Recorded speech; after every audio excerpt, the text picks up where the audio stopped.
আল্লাহ রসুল মসজিদ কেন বানিয়েছিলেন?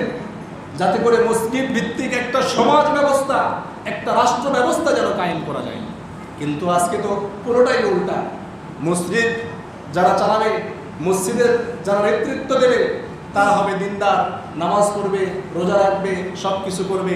আর সমাজের যারা নেতৃত্ব দেবে তারা হবে সব থেকে বড় লম্পট, সব থেকে বড় চোর, সব থেকে বড় ডাকাত, সব থেকে বড় অর্থ পাচারকারী।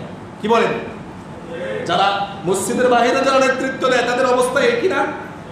তাদের অবস্থা এই নয়? তারা সব থেকে বড় চোর, সব থেকে বড় ডাকাত, সব থেকে বড় সুদখোর, সব থেকে বড় ঘুষখোর, যারা সমাজের নেতৃত্ব দিচ্ছে।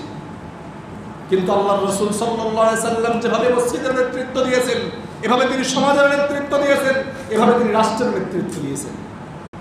আল্লাহর রাসূল মসজিদ কেন বানিয়েছিলেন? যাতে করে মসজিদ ভিত্তিক